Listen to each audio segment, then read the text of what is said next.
आरती कुंज बिहारी की के गिरिधर कृष्ण मुरारी की।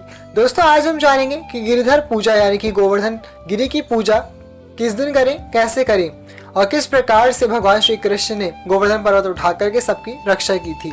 इसलिए वीडियो को अंत तक बिना स्किप के अवश्य देखेगा। आरंभ करते हैं माता रानी का नाम लेकर। जय माता दी फ्रेंड्स, कैसे हैं आप सब दोस्तों? बताने के लिए कमेंट में जय माता दी अवश्य लिखेगा। और यदि माता रानी के इस दरबार में पहली बार आए हैं तो यहाँ से खाली हाथ मत जाइएगा। नीचे दिए गए सब्सक्राइब बटन पर क्लिक करके आप भी हमारे इस खूबसूरत से परिवार का सदस्य बन जाइएगा। साइड में जो बेल आइकन है उस घंटी को भी जय माता दी बोलकर बजा दीजिएगा ताकि हमारे आने वाले वीडियोस का नोटिफिकेशन सबसे पहले आपको मिले। दोस्तों भगवान पार ब्रह्म परमेश्वर श्री कृष्ण को गिरिधर भी कहा जाता है क्योंकि उन्होंने गोवर्धन पर्वत को उठा करके समस्त गोकुल वासियों की रक्षा की थी। दोस्तों पहले क्या होता था, वैदिक काल में सभी लोग जो है देवताओं की पूजा करते थे और भगवान को इतना नहीं मानते थे। अब बहुत से लोग सोच रहे होंगे कि देवताओं और भगवान में क्या अंतर है। दोस्तों अंतर तो बहुत है। इंद्र, अग्नि, वायु, यम, कुबेर ये सभी देवताओं की श्रेणी में आते हैं, किंतु भगवान निराकार है। भगवान अविनाशी है। ईश्वर परम ब्रह्म परम सत्ता है। दोस्तों इसी से अवगत कराने के लिए भगवान श्री कृष्ण ने गोकुल वासियों को ज्ञान दिया था। सभी लोग हर साल जो है इंद्रदेव का पूजन करते थे ताकि वर्षा अच्छी हो, उनकी फसल इत्यादि अच्छी हो। सभी ग्रामवासी देवताओं के प्रकोप से, इंद्रदेव के प्रकोप से बहुत अधिक डरा करते थे।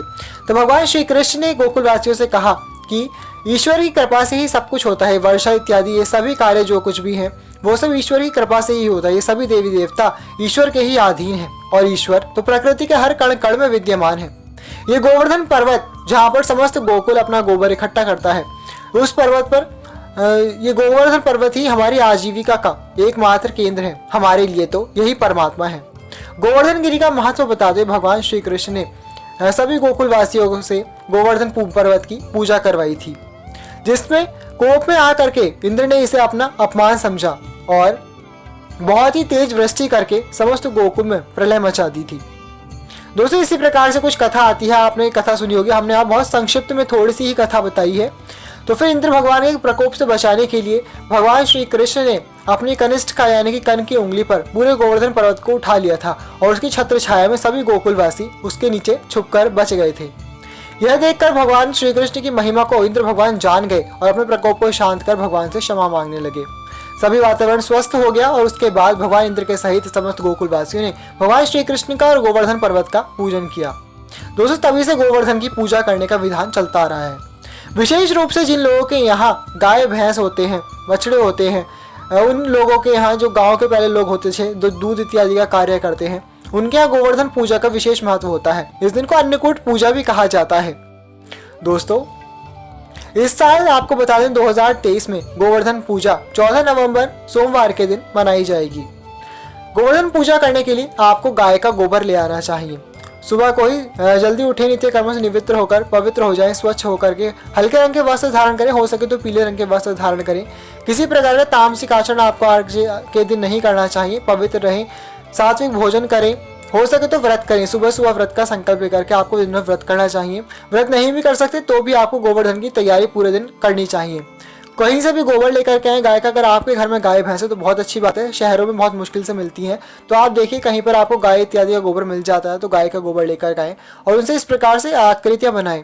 देखिए हम हर किसी के यहाँ पर अलग अलग तरीके से ये परंपरागत एक पर्व है जो हर किसी की अलग अलग परंपरा से होता है। हमारे यहाँ संपूर्ण ग्राम बनाया जाता है, पूरा गाँव है। देखिए गाँव का द्वार है, इसमें पशु भी हैं, हमारे गाय भैंस चल रही हैं और झोपड़ी बनाई गई है। इनके अंदर फिर हम ये सींक लगाई जाती है इस प्रकार से। और ये देखिए हम थोड़ा चारा, इसमें अन्न के दाने और चारा इत्यादि भी गाय भैंसों के लिए इसमें डाल रहे हैं। और यहाँ पर सींक लगाकर वस्त्र भी उड़ाया जाता है।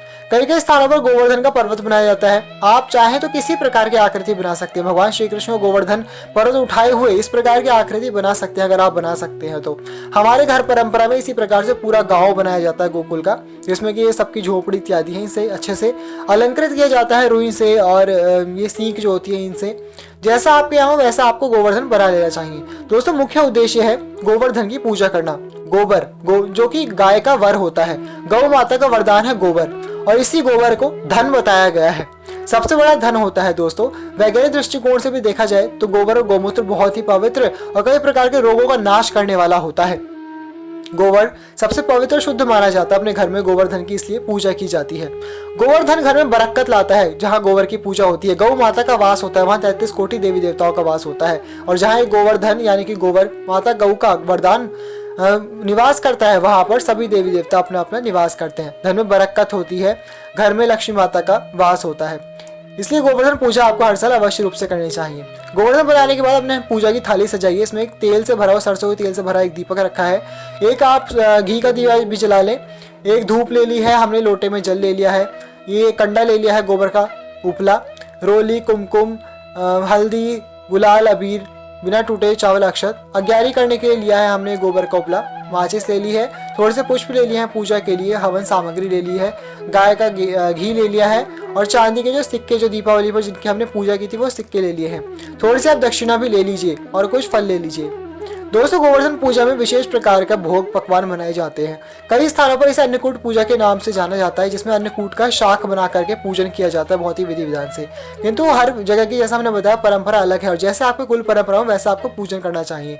हम यहाँ पर जिनके गाय भैंस होते हैं, विशेष रूप से जिनके यहाँ गोवर्धन पूजा होती है, उनके यहाँ की पूजा विधि का बता रहे हैं। इस प्रकार से हर कोई पूजा कर सकता है, शास्त्र सम्मत है ये पूजा। जो नहीं भी जानते, पूजा आरंभ करना चाहते हैं, वो भी गोवर्धन की पूजा इस प्रकार से करके भगवान श्री कृष्ण और गोवर्धन का आशीर्वाद प्राप्त कर सकते हैं। दीप प्रज्वलित कर लिया है, धूप जला लिए, यहाँ पर देखिए अग्यारी कर लिया अपने गोबर के कंडे को जला करके। इसके ऊपर होम करेंगे। भोग में गोवर्धन पूजा के दिन कढ़ी, चावल, रोटी, पकौड़ियाँ और पुए बनाए जाते हैं। दोस्तों, बेसन की पकौड़ी और बेसन की कढ़ी बनाई जाती है, जो कि बहुत ही सात्विक होती है। बिना लहसुन प्याज की दही की कढ़ी बनाई जाती है और आटे में गुड़ को मिला करके इस प्रकार से पुए तल के प्रसाद बना लिया जाता है। आपके यहाँ अन्नकूट का शाक बनता है तो आप अन्नकूट का शाक इत्यादि बना करके भी इस गोवर्धन पूजा कर सकते हैं। इसके बाद आप गौमूत्र से या गोबर से, गंगा जल से सब में छिड़क करके आप स्वच्छ कर लीजिए, पवित्र कर लीजिए, पूजा आरंभ कर दीजिए। पूजन में आपने जो भी भोग प्रसाद बनाया है, धूप दीप जलाने के बाद आप गोवर्धन को सबसे पहले तिलक करेंगे, उनके ऊपर पुष्प चढ़ाएं, अक्षत चढ़ाएं।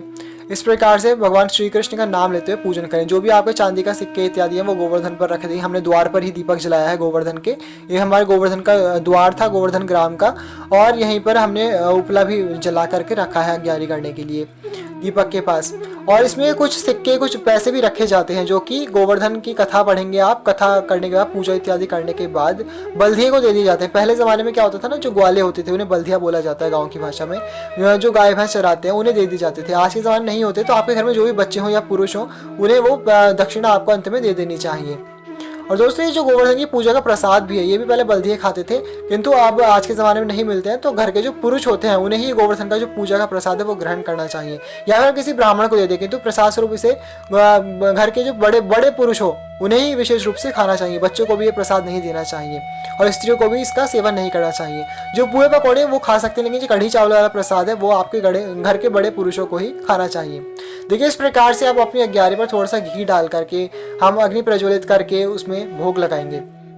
इस प्रकार से अग्नि बुला ली है इसमें। अब हम इसमें भोग लगाएंगे। थोड़ा थोड़ा जो भी भोजन का सामग्री है वो सभी इसके अंदर अर्पित करके आपको भोग लगाना चाहिए। दोस्तों, गोवर्धन की जो आप पूजा करेंगे, गोवर्धन की स्थापना करेंगे अपने घर के उत्तर दिशा में, पूर्व दिशा में, उत्तर पूर्व दिशा में आपको भूमि स्वच्छ करने के बाद, लीपने के बाद गोबर से उसके ऊपर ही आपको स्थापित करना चाहिए। इस बात का विशेष रूप से ध्यान रखें। गोवर्धन की जो पूजा है वो विशेष रूप से शाम के समय होती है। दिन छिपने से पहले आप इस पूजा को कर सकते हैं। जब हल्का दिन छिप रहा हो, सूरज भी हो, उस समय आप ये पूजा शाम के समय कर सकते हैं। थोड़ा थोड़ा सभी सामग्री लेकर के आपको इस प्रकार से भोग लगा देना चाहिए और सारा परिवार बैठ करके आपको पूजा करनी चाहिए। फिर गोवर्धन की आपको आज के दिन कथा सुननी चाहिए। भगवान श्री कृष्ण का नाम लेते हुए ओम नमो भगवते वासुदेवाय नमः, ओम गिरधर गोपाल लाल की जय, गिरिधारी की जय, इस प्रकार से जयकारे लगाते हुए भगवान का नाम लेते हुए भगवान श्री कृष्णाय नमः बोलते हुए आपको पूजा करनी चाहिए। फिर संपूर्ण गोवर्धन और भोजन सामग्री के ऊपर से आपको अपने दाएं हाथ में थोड़ा जल लेकर इस प्रकार से आपको बाएं से दाएं क्लॉकवाइज घुमाकर 2 बार जल फेर देना चाहिए और सभी लोग हाथ जोड़ करके भगवान श्री कृष्ण की आरती करनी चाहिए। आरती कुंज बिहारी की, के गिरिधर कृष्ण मुरारी की। दोस्तों, भगवान गिरिधर की इस प्रकार से आरती इत्यादि करके आपको पूजन संपन्न करना चाहिए। हाथ जोड़ करके आप क्षमा याचना करें जो भी भूल चूक कमी अपराध हो गए हो और इस प्रकार से करके अपनी गोवर्धन पूजा आप संपन्न कर सकती हैं। दोस्तों दीपावली के अगले दिन गोवर्धन का पर्व मनाया जाता है। कार्तिक मास के शुक्ल पक्ष की प्रतिपदा तिथि को हम ये पर्व मनाते हैं। ऐसे करने से भी घर में बरकत होती है, माँ लक्ष्मी का निवास होता है, भगवान श्री कृष्ण की आपके परिवार पर कृपा बनी रहती है। जो भी दुख कष्ट इत्यादि होते हैं वो सभी दूर होते हैं। पहले ज़माने में जिनके घर में गाय भैंस होती थी, आज भी गाँव इत्यादि में होते हैं, तो उनमें भी वृद्धि होती है। आपके घर में कहते हैं ना कि दूधो नाव फूतो फलो, ऐसा वरदान भगवान आपको प्रदान करते हैं। घर में ढेर सारा दूध अनाज होता है, अन्य धन के भंडार समृद्धि से भरा रहता है। दोस्तों वृद्धि करने वाला, सुख समृद्धि ऐश्वर्य प्रदान करने वाला ये पर्व है, आपको अवश्य रूप से मनाना चाहिए।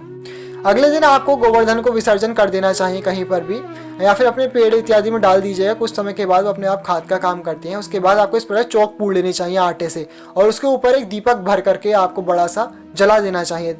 तेल का दीपक इसके ऊपर स्वास्तिक बना करके जला देना चाहिए। कई स्थानों में जब भाई दूज होता है, इसके ऊपर चौकी रख के भाइयों को तिलक करके भाई दूज मनाया जाता है। दोस्तों इसी के साथ अगर आपको हमारी वीडियो अच्छी लगती है तो वीडियो को लाइक कीजिएगा। चैनल पर पहली बार आए हैं तो माता रानी के इस परिवार का सदस्य अवश्य रूप से बनिएगा। नीचे दिए गए सब्सक्राइब बटन पर क्लिक करके आप भी हमारे इस खूबसूरत से परिवार का सदस्य बन जाइएगा।